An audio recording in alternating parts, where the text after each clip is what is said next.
te llamas, flaco? ¿Israel qué? ¿Cuánta gente tiene secuestrada aquí en la casa? 3, señor. ¿Cuántos? 3. Grita su inocencia. Y yo en sus gritos escucho la voz de la mujer que celosa e iracunda gritó a Israel Vallarta, su novio y líder de la banda, que si volvía a meterse conmigo... Pero Florence Cassés desde el primer momento ya me amenazó. Me dio unos sándwiches de comer y me dijo que si yo intentaba escaparme o hacerme el héroe, ella misma me iba a matar. La segunda ocasión fue cuando me anestesió este dedo de la mano izquierda y me dijo, le vamos a mandar un regalito a tus papás. ¿Qué prefieres, el dedo o la oreja? El Poder Judicial, la monstruosidad que hicieron los ministros liberando a esta señora, por poner un ejemplo. Miren, si estaba mal el procedimiento, lo tenían que haber arreglado, se tenía que haber repuesto, reponer el procedimiento de acuerdo a lo que saben los abogados, integrar bien la averiguación y hacer justicia. Dejaron en estado de indefensión absoluta a las víctimas. Una monstruosidad, decía Andrés Manuel López Obrador. En 2013 no era García Luna ni Calderón, no eran los conservadores ni los periodistas que no se alinean con el régimen. Era Andrés Manuel López Obrador, 2013. Monstruosidad, la libertad de Florence Cassés, la cómplice, la pareja de Israel Vallarta, que ahora está purificado, casi canonizado y ahora en vías de convertirse, al menos eso ha dicho él, en legislador. Va a intentar ser senador de la República. ¿Por dónde más? Si no es por Morena, por la 4T. Es la Chabotesa, ¿cómo estás? ¿Cómo está? Buenas noches, Manuel. Muy buenas noches. Rogelio Rodríguez Garduño, ¿cómo estás, Rogelio? Muy buenas noches. Jorge Fernández Menéndez, Jorge, ¿cómo estás? Manuel Herra, Rogelio, un placer, como siempre. Se escuchan muchas voces, Jorge. Se oyen poco las voces de las víctimas, de estas 6 personas que han identificado, al menos 6, que han identificado tanto a Florence Cassés como a Israel Vallarta como sus secuestradores. Estaban acusados Israel Vallarta de 13 secuestros, o sea, la banda de los Zodíacos. Y hay por lo menos 6 víctimas que han atestiguado, por lo menos 3, 4 de ellas que yo recuerdo, incluso en medios de comunicación de distintas formas. No está acusado solamente de secuestros. Una de las esposas de las víctimas lo acusa de haber matado a su marido. Está el caso de Cristina Ríos, que lo acusa además de haberla violado mientras el secuestro. Está el otro joven, Ezequiel, que lo acusa de que le pedía que eligiera si le cortaban el dedo o la oreja para enviársela a sus familiares. Es increíble porque no se escuchó en lo más mínimo a las víctimas en este caso. Fue una decisión contradictoria además incluso con las decisiones que había tomado la jueza que se encargó del caso, que por cierto fue reelegida en su cargo, estaba número 1 en uno de los acordeones casualmente, y es la misma que le había puesto 89 años de prisión a la hermana de Xóchitl Gálvez. Yo no sé si la señora hermana de Xóchitl Gálvez tiene algo que ver con secuestro, no, si es culpable o no, pero le dio, con un caso con muchos más atenuantes que este, le dio 89 años de prisión. Un par de semanas después, unas semanas después, decide absolver y liberar a Israel Vallarta, donde la Fiscalía General de la República también no utiliza todos los instrumentos que tendría. Pero lo que tú decías creo que es el punto central.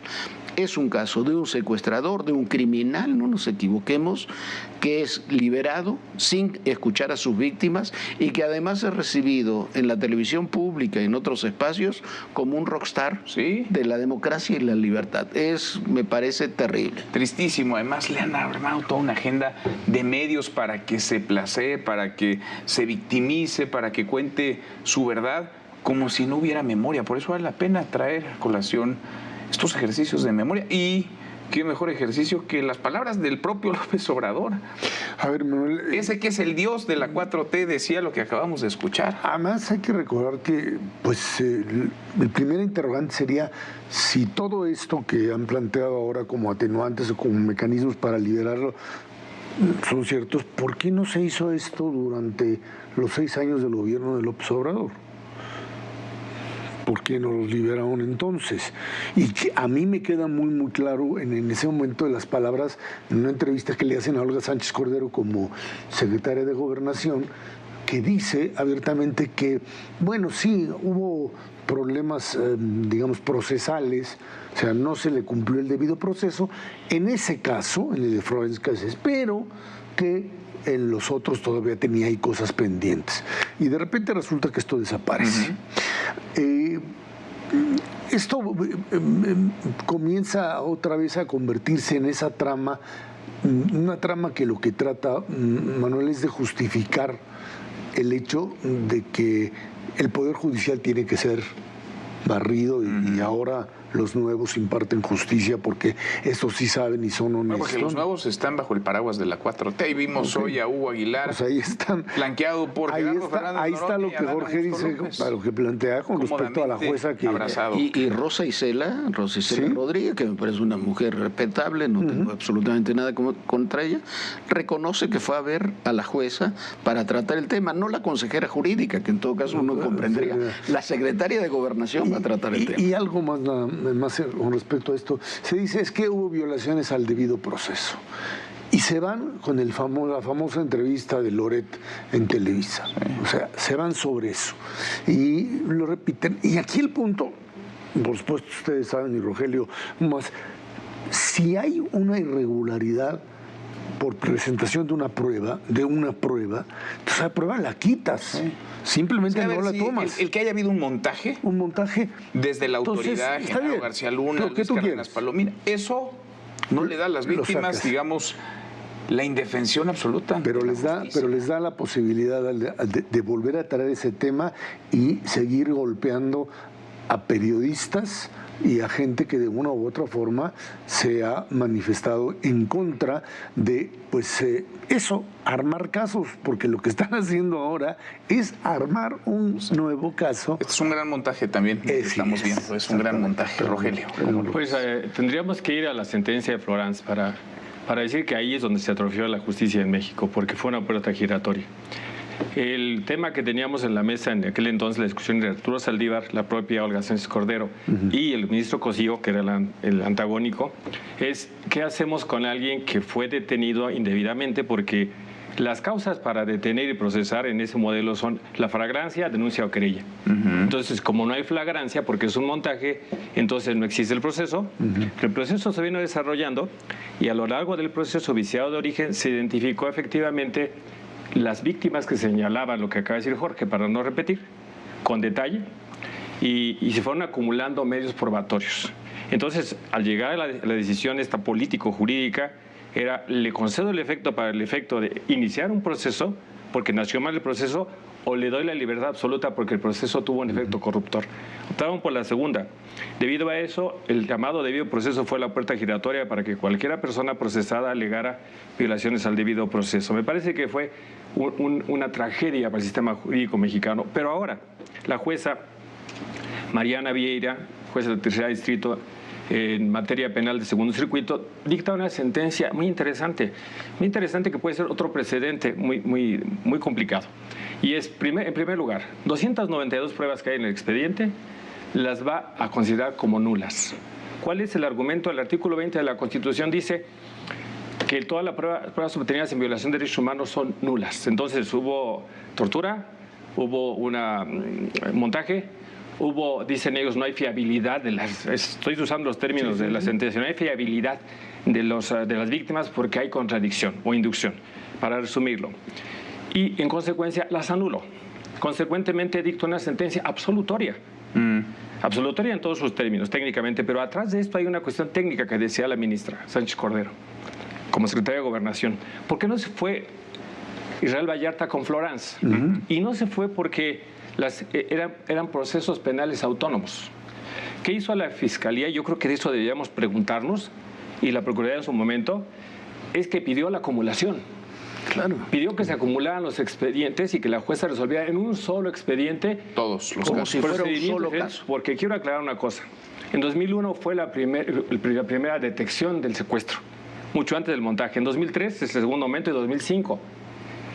Diciembre de 2005 es el cuarto momento, para decirlo en otro momento, en otra razón. Técnicamente, los 3 primeros procesos no estaban viciados porque había habido denuncia. Entonces el montaje se caía absolutamente.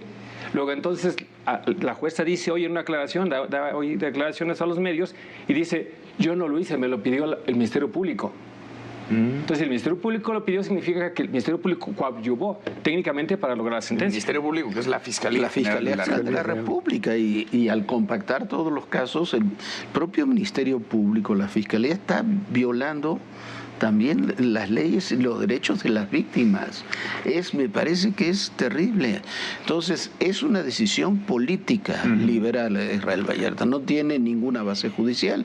No tiene, es un hombre, se dice, es que estuvo 20 años sin una sentencia definitiva. No tuvo sentencia definitiva porque, como en otros casos, sus abogados, tuvo varias sentencias y cada sentencia estuvieron presentando amparo sobre amparo sobre amparo. Esto de que estuvo 20 años sin sentencia es en buena medida provocado por los recursos que presentó. Con sentencias que en distintas instancias judiciales iban teniendo distintas sentencias. Entonces, pero bueno, se dio todo este proceso para lograr lo que finalmente logró, que fue quedar en libertad. Florence Cassés también tenía sentencia.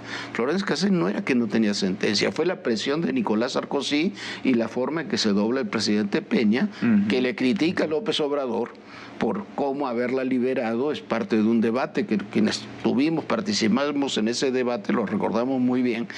¿Por qué? Porque no había elementos para liberar. Pero fíjate, es curioso cómo los patos ahora le tiran a las escopetas, porque se detiene mucho en la persona, y mire que yo no voy a defender en esta mesa ni en ninguna otra a Felipe Calderón, pero a Florence Cassés e Israel Vallarta los detienen en el sexenio de Vicente Fox. Los detienen en 2005 y los dejan ir dejan ir a ella en el gobierno de Enrique Peña Nieto, no en el de Calderón, lo dejan ir en el de Peña Nieto, con la crítica de Andrés Manuel López Obrador. Y ahora quienes purifican a este personaje, y a ella de paso, son los militantes de la Es que yo creo que más allá del tema, que es por supuesto muy importante, legal, aquí hay un ingrediente político muy claro, la necesidad también de sacar la discusión, que es una discusión de hace 3 semanas con respecto a un tema central, que es otra vez el tema de Adán Augusto. ¿Tú crees que es tratar de desviar la atención? No es un distractor. O sea, no sé si es una caja china, como le dicen, pero lo que me queda muy, muy claro es que toda esta corriente que trata de legitimar a Israel Vallarta como ya no digamos alguien que abusaron de él, sino que además ahora se presenta con los periodistas diciéndoles, hermano, muchas gracias, yo espero que me sigas, con algo que una víctima no de 19 años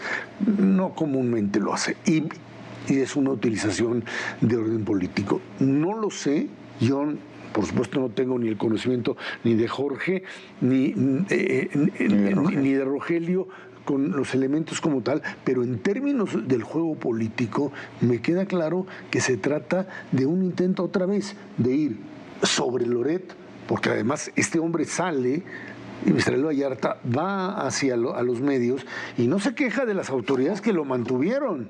No, espérate, no se tarda ni 5 minutos en empezar a repartir. A todos. Pues para eso salió. Pero o sea, a repartir. Para eso lo sacaron. Pero no habló nada ni de Olga Sánchez Cordero, ni de Arturo Saldívar, ni del Poder Judicial. Ya también están purificados todos ellos. Bueno, perdón, también están no sabía yo esa información. Y tampoco habló contra las declaraciones de López Obrador, que fue uno de los más duros críticos de la libertad de su novia, entonces de su pareja Florence Cassés.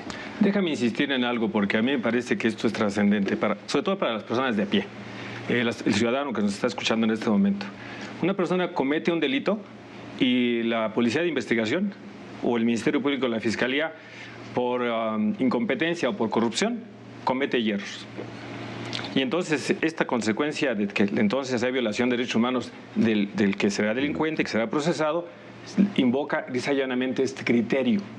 Y este criterio significa entonces que tendríamos que tener policías perfectamente profesionales, ministerios públicos muy profesionales y no corruptibles, para asumir que entonces no se violan los derechos humanos del procesado. Pero todos los días se violan. La realidad es que todos los días en una agencia del Ministerio Público se negocia la justicia. Y entonces vamos a llegar a una sentencia con un precedente donde ahora esta situación nos va a llevar a tener víctimas sin justicia. Pero esto, te voy a aclarar una cosa. Eso se le conoce como la teoría del fruto del árbol envenenado. Lo que decía Serras, si tenemos una prueba ilícita, no significa que esa prueba anule el proceso. Es que con otras pruebas habríamos llegado a la verdad. Por ejemplo, voy a aclarar, y la novela y la serie, a la cual seguramente habrá mucha gente que quiera ver, reconoce que Vallarta y el hermano de Florence tenían un negocio con una persona por un tema de vehículos y que fueron a cobrarse con los vehículos, y que ahí esa persona que tenía contactos con la policía les descubrió o fabricó lo que sea. El que ellos pertenecían no eran jefes de los zodíacos. Entonces eran personas que tenían actividades ilícitas. Eso es la teoría del árbol envenenado. Entonces te juzgaría por aquello para llegar a esto, no absolverte. Porque eso nos conduce a que no tengamos justicia. No, y además se ha utilizado con el criterio que se impuso con Florence Cassés, se ha utilizado, por ejemplo, todas las liberaciones que hizo la Fiscalía Especial del caso Ayotzinapa el sexenio pasado y que degeneraron todo el proceso del caso Ayotzinapa. Todas se basaron en lo mismo. Se presentaron temas 4 o 5 años después, todos los detenidos dijeron que habían sido torturados, que había fallas, entonces terminaron siendo todos liberados. Hubo 90 personas liberadas, entre ellos los que habían reconocido que eran los asesinos materiales. Bueno, algunos los liberaron y luego los volvieron a capturar. Ahora los están tratando de volver a capturar. El famoso protocolo de Estambul que se aplicó para tratar de demostrar, en el caso de Vallarta y compañía, pues parecería que no hay un indicio claro de tortura como tal. Pero por eso Cárdenas Palomino lleva, ¿cuánto? 3, 4 años en la cárcel, y después se podrá defender o no a Luis Cárdenas Palomino, pero después de aquel terrible 3, 4 años de secuestros que hubo, sobre todo en la Ciudad de México, el que desarticuló las bandas de secuestradores fue Cárdenas Palomino. Yo no sé si cometió un acto de tortura contra Vallarta, no, eso no lo sé, tampoco está probado, pero lo que sí sé que Cárdenas Palomino está en Almoloya y Israel Vallarta está dando entrevistas en el Canal 11. Sí, y en ruta a convertirse en un actor político y ya con la mira puesta en el Senado. Y yo insisto, déjenme nada más cerrar con esto. La voz de las víctimas tendría que pesar mucho más. La voz de las víctimas tendría que ser el eje fundamental para impartir justicia, y en este caso no lo ha sido. En este caso se manoseó la justicia, y justicia manoseada no es. Imagínate solamente Cristina Ríos y su hijo, que fueron secuestrados, abusados, demás, que le iban a amputar un dedo. Imagínatelos viendo a Vallarta por televisión. Jorge, Rogelio, Ezra. Bueno, gracias. Hasta mañana, pásenla muy bien. Gracias.